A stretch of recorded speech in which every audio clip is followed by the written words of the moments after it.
Allons bien et bien des Seigneur, na méditation na biso na tongo na lelo po tokota na partage to de la Père éternel to pambolio to kumisio to netel kombo na yo to pamboli ki bosanto na o papa zala liboso na biso lokola guide na sima na biso lokola protecteur papa continue na biso mon santo azwa contrôle du début à la fin à partage pe à méditation oyo to bebi sinyo sabokesi na kombo na Yesu Masia amen.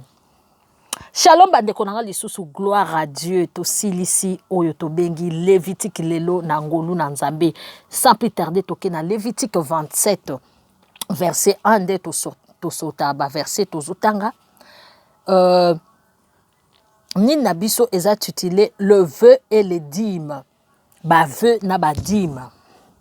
Éternel dit à Moïse, je lis au nom de Jésus-Christ na Lévitique 27 verset na biso chapitre na biso asuka verset 21 et Lévitique 27 toke na 1. Éternel dit à Moïse, transmet ses instructions aux Israélites lorsqu'on consacra une personne à l'Éternel par un vœu, on le fera d'après ton estimation. Pour un homme de 20 à 60 ans, ton estimation sera de 50 pièces d'argent, d'après la valeur étalon du sanctuaire. Si c'est une femme, ton estimation sera 30 pièces pour une personne de 5 à 20 ans. Ton estimation sera de 20 pièces pour un garçon et de 10 pièces pour une fille. D'un moins à 5 ans, ton estimation sera de 5 pièces d'argent pour un garçon. Awa toza kotanga ndenge nini? Awa nzamba za koloba na Moïse boy. Loba na ba Israélite nyonso ete. Soki bobandi bo concentrer moto. Bo consacrer moto plutôt. So bolingi bo consacrer moto. Boko banda kosala vœu. Parce que consacration na ye kozala na vœu na kati. Tala modèle nini boko banda kolanda. Tala ndenge doko nzamba banda kolakisa bango ordre bande ko na likambu nyonso ordre ezalaka. Yango mona katotaka leadership ezalaka na eloko nyonso. Siko biso leadership na biso makasi eza nani oyo penda ya liboso eza éternel ye moko. Même pasteur, même bandimi, faut bazwa ordre oyo ko wute pa ya éternel ye moko. Ordre na biso tozwa ngo wapi bana nzambe na kati ya Bible. Ata lelo lingo sala mariage. Il faut landa ordre oyo éternel apesa biso na Bible. Mobali foya a honorer ba parents, a honorer batu nyonso. Bible zo ba que le mariage soit honoré de tous. Là tant ya ko honorer batu nyonso wana nde boke na libala. Donc a pe yango nzamba bande kolakisa Moïse ndenge ni bokoyi ko sala soki boza ko consacrer batu. Bo ba veni ni bo sala. Biloko nini bo pesa. Tokeina kaka na Lévitique 27, mais cette fois-ci au verset 14. Si quelqu'un consacre sa maison comme une chose sainte pour l'Éternel, le prêtre en fera estimation en fonction de son état. Bon ou mauvais, et l'on s'en tiendra à l'estimation du prêtre. Si c'est lui qui a consacré sa maison veut la racheter, il ajoutera 1/5 de prix de son estimation et elle lui appartiendra. Donc awa nzamba zolo baba ve na badim. Ndenge nini batu bakoki ko pesa na tangu wana ndenge nini batu bakoki ko pesa ba offrande na bango ndenge nini batu bakoki ko sala ba vœu na bango ne to sali vœu éternel olobi ke nazo pesa ndaku nanga oyo komi place moko kabaya ka ko prier ndaku nanga oyo eza sous na compte nanga te komi na compte ya église donc komi na compte assemblée de Dieu baruta la valeur ya ndako wana. Et puis soki olingi pe yo moko osomba ndako wana, baruta la valeur nango, bapesi yo prix nango, et puis yo moko sombi. Donc na tango waka bano pesa ba dîme na ba vœu, bano sela nzambe ba vœu modèle wana. Toke sikoyo na verset kaka na Lévitique 27. Kaka na Lévitique 27, mais cette fois-ci toke na verset 22. Si quelqu'un consacre à l'Éternel un champ qu'il a acquis et qui ne fait pas partir de sa propriété, les prêtres, en évaluant le prix d'après ton estimation jusqu'à l'année du jubilé, et cet homme payera les jours même les prix fixes comme étant consacrés à l'Éternel. L'année du jubilé, les champs retournera à la personne à qui on l'avait acheté et qui avait la propriété. Donc, quel est ce kotanga tiki non assez pour te comprendre? Kaka na Isaïe 27, toza kozwa siko na 28. Aucun de bien dit d'un homme vouera de la manière définitive à l'Éternel.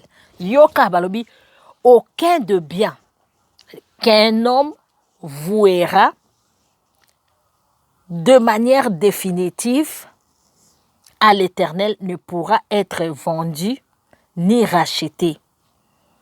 Qu'il s'agisse d'une personne, d'un animal ou d'un champ, de sa propriété, tout ce qui lui sera voué de manière définitive sera très saint, propriété de l'Éternel.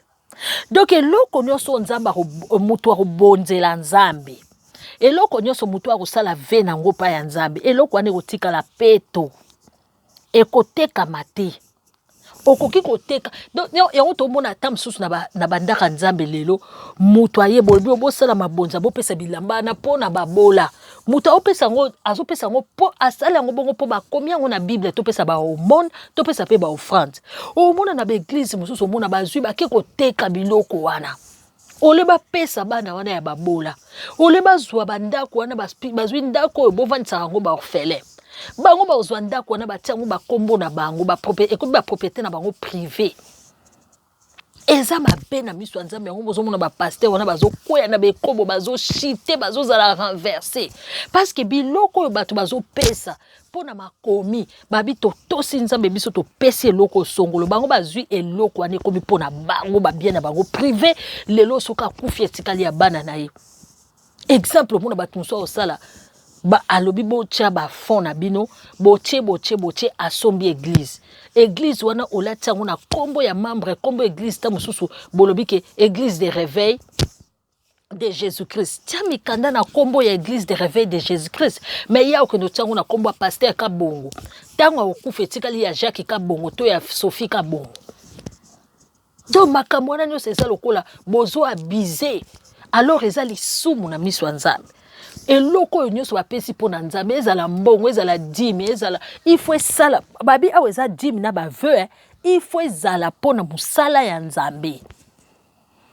Il faut ezala pe pona ba pasteur o basala ka temps plein na tango wana ba pasteur ba pasteur ba ndo osala babanda ozala la lokwa basango bazala na église bazana ka pona obondela bato bazana ka pona kosambelela bato.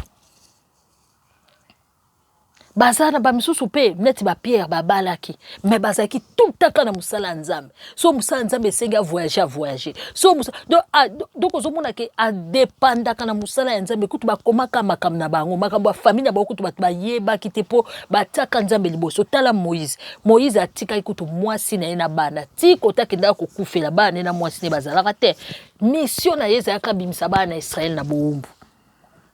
Donc so nzamba bengi yo otika nyonso. Oh, Yesu a laissé les morts enterrer leurs morts. Donc, tout le bito ko tika pe na physique, bote tam susu pe bomo ina mobimba. Moi si oya ko bala neti pasteur, oya mi pesa 100% na mambo nzambe. Il faut yeba ke mobali wana azala nuna libala na Yesu Masia. Donc azala mokumba ya bato ebele. Donc moi c'est na folongola zuwa, il faut longola, il faut avoir patience parce que mobile yana ko kende pe mission de service comme le quoi soldat ba Moïse ba na okende, ba Pierre ba na okende na ba Corinthe na ba place ebele. Donc voilà. Biloko imisantu bazo bonzela Nzambe. Botikaka kosala nango oyo elingi mitema na bino moko. Ezali sumu na miso ya Nzambe. Toke na verset 33 kana Lévitique 27. On n'examinera pas si l'animal est bon ou mauvais et on ne fera pas d'échange. Si l'on remplace un animal par un autre, ils seront tous deux saints et ne pourront pas être rachetés. Tels sont les commandements de l'Éternel, donna à Moïse pour les Israélites sur le mont de Sinaï. Zamba pa moula soto sisi. Mais pour te comprendre bien, totanga ki 27, toke on a 28. Et toke on a 29, et non, na 30, pour tout ça bien. Balobi, toute dîme de la terre, donc dîme nyoso ya terre, soit des récoltes, et à la récolte, soit des récoltes de la terre, et à la balcona, otobuka kawana, outi na mabele, soit du fruit des arbres. Ba dîme, yoka dîme. Récolte do bilanga neti bandunda tolonaki, tobuki, soit les fruits des arbres, soit ezala ba fruits oyaki na comme dîme appartient à l'Éternel. Ezali Nzambe, ba dîme wana nyoso. Ngaite botanga na Lévitique 27 verset 30. C'est une chose consacrée à l'Éternel. Si quelqu'un veut racheter quelque chose de sa dîme, il y ajoutera un cinquième. Ce qui moutaninga somba eloko moko na dîme na ye, a quoi ajouter un cinquième. Toute dîme de gros et de petits bétails, une bête sur 10 de tout ce qui passe sous bâton de berger sera consacré à l'Éternel. On n'examinera pas si l'animal est bon ou mauvais. Donc, ba dîme wana ba hotela teke o dîme eza mukie. Dîme eza munene. Animal eza mauvais. O yaza nde na eta ya malamu alobi te bakosala yango te. On n'examinera pas si l'animal est bon ou mauvais. Et si l'on ne fera pas d'échange. Barosala peut changer. Si l'on remplacera un animal par un autre, ils seront tous des saints. Il ne pourra pas être racheté. Bozomona, awa nzambazo, awa badim nakala. Balobi, tels sont les commandements que l'Éternel donna à Moïse pour les Israélites sur le mont de Sinaï. Do badim akaleza ki ba fruit. Osala kabilanga. Okoyana bilanga, obatelaka bampate, okoyana bampate. Nyoso tu wana ezalaki po bato bazosala temple balia bamela. Badime banosa misala na église, babana okende pesa kosombela babola, kosalisa ba femme veuve, bazaki na ba quartier wana bazokende kotikela ba femme veuve. Tonomo na même bato catholique banda kosala ngo kala. Basi o bazanga bala ba femme rejetée. Ba veuve, bazo que des jeunes filles, oh bazanga ba papa, ba maman, ba orphelin, ba orpheline, ba bola, oh bazane lo côté bazana ressources téninité. Les loto monaka aucune église, oh yo de réveil, to yebite ekozata de na dibite comme 10. Oh yo ba kanisa makambu wana omone na ko salisa bato. Balobi ba di mwana ezaka excusez-moi, ezalaka ya binote, ezali ba dimi ya éternel. Ma bonza wana bayaka kotia eza ya binote, eza ya éternel. Bino bokozwa ngo pona misala ya lingomba ekoma ba dimi na ba posha ba pasteur bango moko ba komosa ba ambiance na bango ba fête na bango ba kuma kubaluka. Donc bande kolanga to sisi Lévitique tozokota na nombre. Lévitique na biso tosilisi yango lever et les dîmes. Awa nzambe azolakisa nini nokoki kosala bave na ye. Ndenge nini bato bakoki kotambola na ye. Ndenge nini bave de prière na biso ndenge nini ekoki kozala exaucé soki ka totosi nzambe soki ka totamboli na makomi soki ka totamboli na kobanga nzambe soki totamboli na bakritère oyo alingi tozala. Badimi na biso alobi to tokendaka kopesa badimi na biso na baofrande na biso epai ya ye moko nzambe ezalaka mosantu.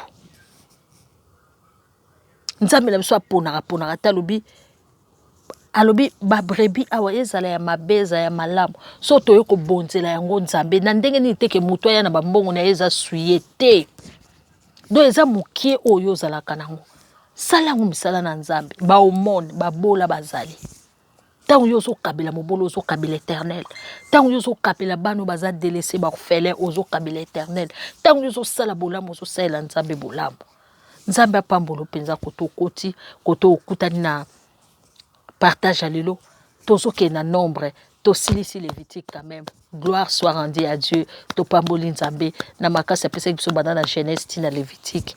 Nzamba zo lokumbo. Amen.